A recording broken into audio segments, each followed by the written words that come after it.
Imagine a place where it was 1960 and you bought a home with a few acres, cost you about $9,000, and you've been paying $2,000 a year for taxes. You've paid 5 times over what you paid originally for the place. And now you're 82 and you only have $1,000 and you have to go to the bank or somewhere and borrow $1,000 so they won't confiscate and put fear in you, all your stuff, and leave you on the street. That's classified as the mob. Government, do what we say or go to jail. Religion, do what we say or go to hell. School system, do what we say or you fail. I'm not into politics or anything, but it's good to get pissed off about some of this shit sometimes. This slave system that they have entrapped us in. That's all in your mind, and if you ignore what they present, then eventually it'll go away, most likely. But what I like to do when politics or any kind of religion or anything comes up and ask questions about, I bring up how I feel. So there is a topic that I'm pretty passionate about besides meltology and the melt and cataclysms in the old world. It's the state of the thin blue line, the thugs in costumes. And some can say, oh, well, there's good people, there's good cops. Well, once they sign that dotted line, they're not good because they work for the state in their tyrannical ways of extracting money, time, energy for what? Traffic violations. It's $1 billion industry. I really enjoy Brian's channel here. Safety. It's all about safety for everything, right? Even for the men in blue with no lights. Going, 100 miles an hour? Not one, but two. Uh-oh, and he didn't see him. Now we're keeping you safe, right? For what? Where are they going? Oh, and now if an acorn just happens to fall on the roof of your car and you've got somebody handcuffed behind their back and you don't even know if they're guilty of anything, just unload your weapon. It's fine. That's what we do here. We keep everybody safe by doing this. And if you got your hazard lights on, I'll just pit maneuver you. Yeah, that keeps you safe, right? And then we'll figure out if you're okay, even though, you're expecting mother. That's fine. We're here to keep you safe. Oh, and if you think you're safe and you're an outstanding citizen, well, maybe they get the wrong house and then they deploy an army on you. For what? A warrant for who knows? Now, let's not forget about the face diaper back in the old 2020 days. And, well, here's a guy that didn't have one on. So while we're on the subject of the slave system that we're currently in, I wanted to pull up a map here of the slave trade routes. Now, for me personally, in my own mindset, I believe all the races, if you want to call them races, were on every continent, everywhere. I could be totally wrong, but I think everybody was already where you're currently at. So, taking a look at these trade routes, it's very interesting and really kind of makes no sense, especially this one here. You're going to hook way around here to get over here. Now, I'm sure they have some kind of reasoning why they can't go close here, but you're seeing that they're doing the slave trading right across the land here and over here. So why are you going completely around this area instead of just going from here to here or something like that? I think this is pretty dangerous down here too, actually, for sailing and stuff or ships. And right here you have another hook effect right there. They just don't seem very logical.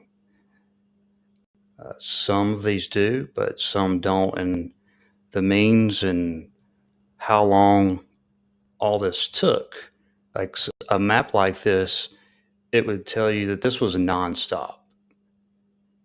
You're going from Africa everywhere. And in these crazy fashions like this, just makes no sense to me. What also doesn't make sense is how they interpret they pile these ships up with people like sardines. A very long voyage, food, water, bathroom, you name it. How is this possible if this is 100% accurate? Now we know they're still doing, even in today's times, a certain slave trade. But this kind of stuff here, to me, it just doesn't make sense and it wouldn't work, especially when you're doing stuff like this. These long voyages, really risky. It doesn't jive, and probably another part of our historical indoctrination that's total bullshit. Now we're going to get into a little bit of what they call the Nalanda University. It was a Buddhist monastery, a center of learning in India from the 5th to the 12th centuries. Okay, so already it's words on a page. Who knows when this was built? Founded in 427, these are just some exact dates, right? By Emperor whoever of the Gupta Empire. So why does it look like this today? Decline and destruction, attacked and burned by Muhammad whoever around 1200, so about 800 years or so ago. But whatever on that. And they're saying here it wasn't rediscovered until 1812. Interesting date. By a Scottish feller. Here's what gets me. So we have a AI rendition of fire destroying solid brick and mortar outer covering buildings. Now, how does that happen? I personally have never seen that happen. Of course, you can have wood and stuff inside that starts the fire and it burns from the inside, but the bricks, they don't burn from fire, especially back in what, 1200. They're saying this happened. How does fire completely take down half of this structure? That's really ludicrous. Just this AI picture. Look at there's no way that fire destroyed it. What would destroy it? Electrical intense heat would destroy it. Here's an older picture of the area here in the ruins, and just by looking here, it might be just a faint outer covering here, but look what happens when you go from this area to this area. Here you can see all the ornate detail and it's just gone here. It's all, whole entire thing is brick and mortar, outer covering, ornate detail on the outside, and they say it was burnt to the ground basically in 1200. What I personally see here, you still have the outer covering and the ornate detail on this side completely charred and blackened. And it goes, stretches down in these lines, and then it stops, somewhat stops. I mean, you still have the blackening everywhere, but then there's not blackening. It's just complete redness in the brick left.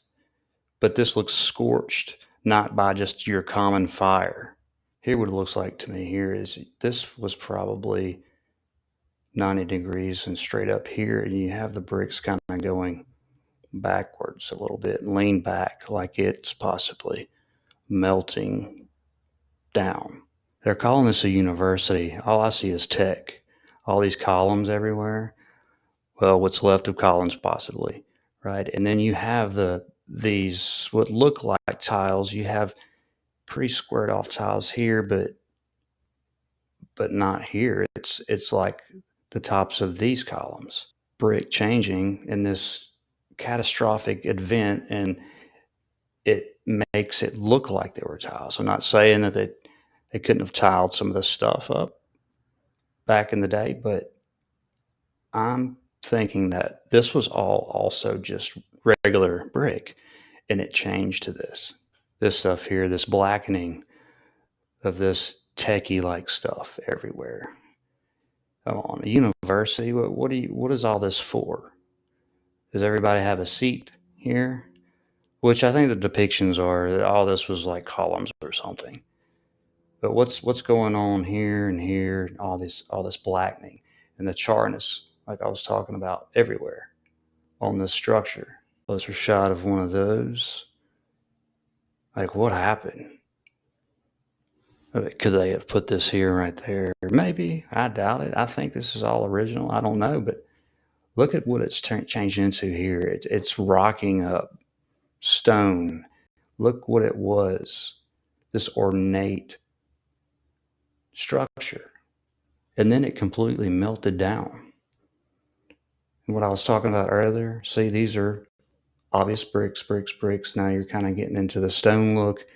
And then this, what happened here? You have thousands and thousands of bricks.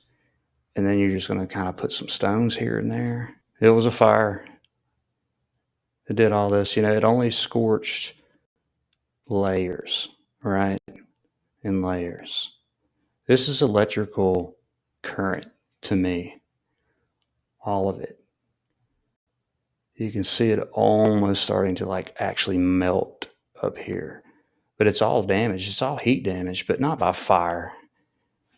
Get that crap out of here. That's just so dumb. And this right here, the cisterns, I think that's what they call them.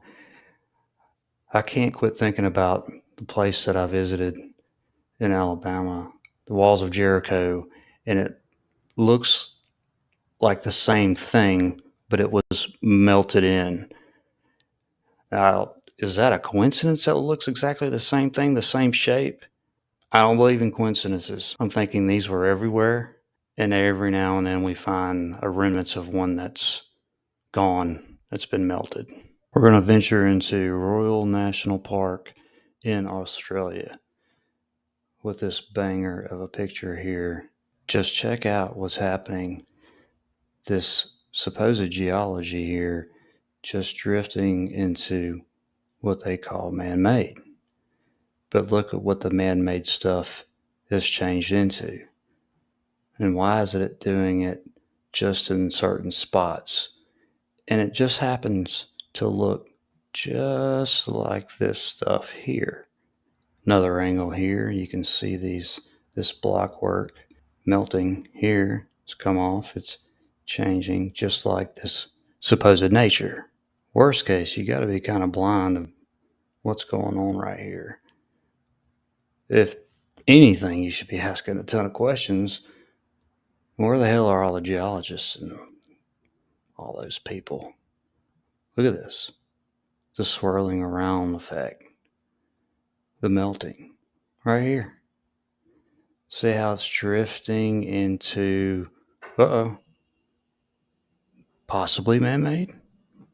Looks that way. Structure physically changing the state of matter. Back here, all the scorching, the melting, you can still see the blockiness. The brick lines. See them right here? Here's the brick lines. This supposed geology, fakeology, transitioning. This was left over. This survived right here, here, here, like all over the realm. So people like me and anybody can actually describe this stuff. The description in school that we're forced upon indoctrination is stupid. It's fairy tales. It's theories. This is not a theory. It has changed physically the state of matter. It's melted. Something happened. Here's a few pictures I came across. I believe it's in Germany. And I don't really know if I have to say anything here. This is all between the supposed melted brick sedimentary lines. You have a nice little archway, maybe, doorway. I mean, come on. Look at this. For some reason, on the cliffside, there just happens to be brick, and it's embedded in the fake geology. What are the odds? Oh boy, what are the odds of this huge archway right here? Millions of years, right? Wrong again. It's just a plain old building. That's it. So I guess I'm going to end it here in Syria. with more melted destruction. You think back and why did they give us this ridiculous story of geology and chiseling and donkeys? Well, we think of it as beautiful, the mountains and everything, which it is. But if we really knew that it was just all buildings, structure, and everything mixed in between, you're just looking at destruction and it's kind of boring. It's like if your house just burned down and you go look at it, well, that's beautiful. And it's not beautiful. It used to be.